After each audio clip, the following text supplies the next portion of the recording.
بسم اللہ الرحمن الرحیم الحمد للہ والصلاة والسلام علی رسول اللہ وعلی آلہ واصحابہ ومن والہ اما بعد۔ یہ خط لکھا ہے پشاور سے جناب محمد امتیاز صاحب نے۔ آپ نے پوچھا ہے کہ روزہ انسانی اخلاق کی کس حد تک تربیت کرتا ہے، قرآن و حدیث کی روشنی میں رہنمائی کیجیے۔ عبادات بندے کو اس کے خالق و مالک کے قریب کرنے کا ذریعہ ہے، لیکن یہ بھی حقیقت ہے اگر عبادات کا انسان کے انسانوں سے رویہ پر مثبت اثر نمایاں نہ ہو تو سمجھ لینا چاہیے کہ وہ اپنے مقاصد کے حصول میں کامیاب نہیں ہوئی، کیونکہ عبادات کا ایک مقصد انسان کے اخلاق حسنہ کی تربیت ہے، اور رسول اللہ صلی اللہ علیہ وسلم نے تو اسے اپنی بعثت کا بنیادی مقصد قرار دیا ہے۔ ارشاد فرمایا انما بعثت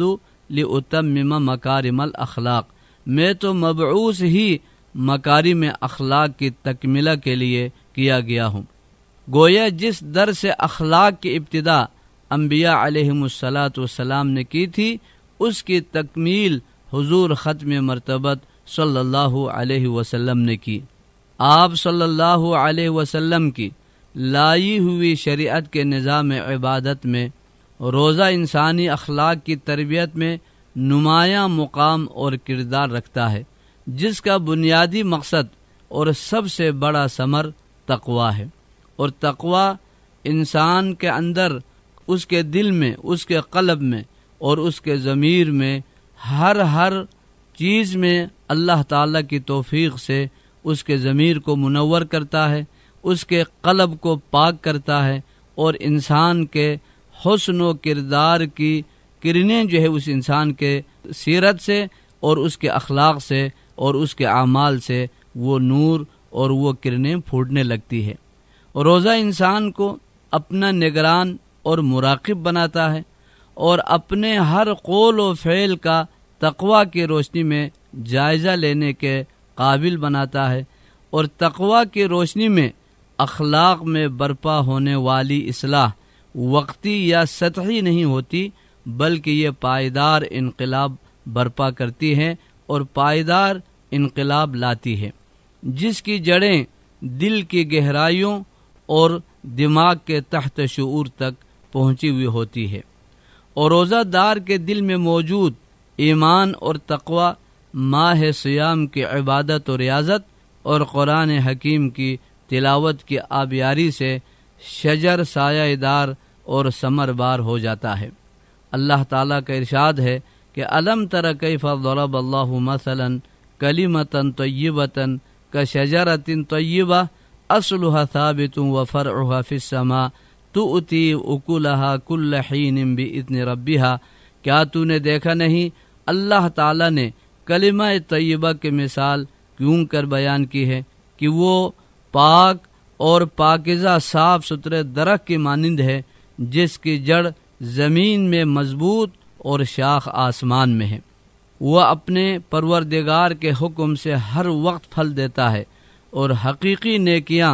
ایمان اور تقوی کے پاکیزہ درخت پر لگنے والے برگ و بار ہی تو ہیں جو سب عبادات اور اخلاق کریمہ پر مشتمل ہے۔ ارشاد باری تعالی ہے لیس البر ان تولوا وجوہکم قبل المشرق والمغرب ولكن البر من آمن باللہ والیوم الآخر والملائکۃ والکتاب والنبیین وآتى المال على حبه ذوي القربى والیتامى والمساکین وابن السبیل والسائلین وفي الرقاب وأقام الصلاة وآتى الزکاة والموفون بعهدهم إذا عاهدوا والصابرين في البأساء والضراء وحين البأس أولئك الذين صدقوا وأولئك هم المتقون۔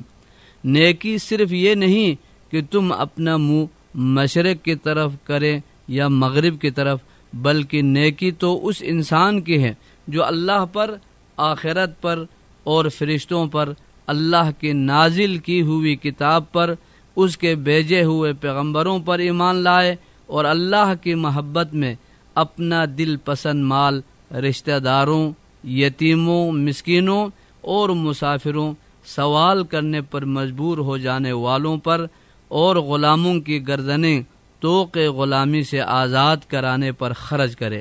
نماز قائم کرے، زکوٰۃ ادا کرے، اور نیک وہ لوگ ہیں کہ جب عہد کرے تو اسے پورا کرے، اور تنگی اور مصیبت میں صبر کرے، اور حق اور باطل کی جنگ میں جم کر لڑے۔ یہ لوگ سچے مومن ہیں اور یہی لوگ حقیقی تقوی سے متصف ہے۔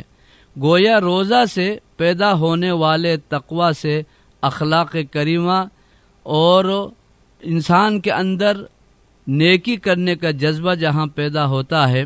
اسی طرح اس کے دل کے اندر غریبوں کے ساتھ ہمدردی کرنے، غریبوں کے ساتھ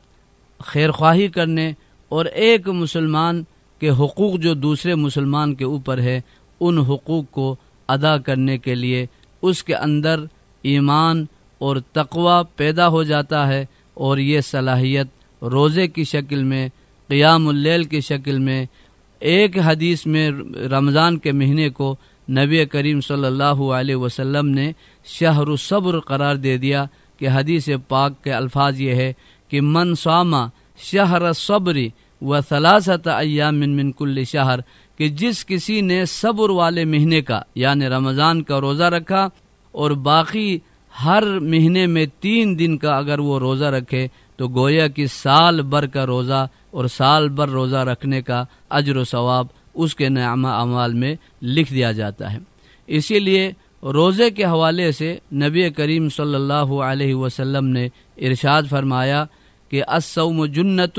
فإذا كان يوم صوم أحدكم فلا يرفث ولا يجهل فإن امرؤ قاتله أو شاتمه فليقل إني صائم إني صائم، یعنی روزہ ڈال ہے، جب تم میں سے کسی کا روزہ ہو تو اس سے فحش کلامی نہیں کرنی چاہیے، اور نہ ہی وہ جاہلانہ گفتگو کرے، یہاں تک کہ اگر اس سے لڑنا چاہتا ہے یا اس کے ساتھ بد کلامی یا غلط باتیں اس کے ساتھ اگر وہ کوئی بندہ کرنا چاہے تو اس کو جواب دینے کی بجائے یہ کہنا چاہیے کہ میرا روزہ ہے، میں روزے سے ہوں۔ یعنی گویا کہ روزہ ایک ایسا ڈال ہے کہ جو انسان کو گناہوں سے بچاتا ہے، کہ روزے کے حوالے سے، ڈال کے حوالے سے 3 حدیثوں کا مجموعے میں اللہ کے نبی علیہ الصلاۃ والسلام کا یہ ارشاد سامنے آتا ہے، یہ آپ علیہ الصلاۃ والسلام کا بیان کردہ حکمت سامنے آتا ہے۔ ایک تو یہ کہ روزہ گناہوں سے بچنے کا ڈال ہے، یعنی روزے کی حالت میں انسان اپنے آپ کو گناہوں سے بچاتا ہے۔ دوسری حدیث میں آپ علیہ السلام نے فرمایا کہ الصوم جنۃ من النار کجنۃ احدکم فی القتال، جس طرح میدان جنگ میں دشمن کے وار سے اپنے آپ کو بچانے کے لیے انسان ڈھال استعمال کرتا ہے، روزہ جہنم سے اپنے آپ کو بچانے کا اللہ تعالیٰ کی توفیق سے یہ بھی ڈھال کا کام دیتا ہے۔ تو روزہ انسان کی اخلاق، اس کی ظاہری اور اس کے باطنی روحانی چیزوں پر جو ہے روزہ بہت زیادہ مؤثر، اور روزہ انسان کے اخلاق اور روزہ انسان کے کردار کو سدھارنے اور انسان کو گناہوں سے باز رکھنے کا جو تقوی کی شکل میں اللہ تبارک و تعالیٰ نے حصول تقوی کے لیے روزہ کو فرض کر دے، تو روزہ سب سے زیادہ کارگر اور سب سے زیادہ بہترین نسخہ ہے۔ اللہ سے دعا ہے کہ اللہ ہمیں رمضان کے روزے اور باقی مہینوں میں نفلی روزے کا بھی اہتمام کرنے کے اللہ ہمیں توفیق عطا فرمائے۔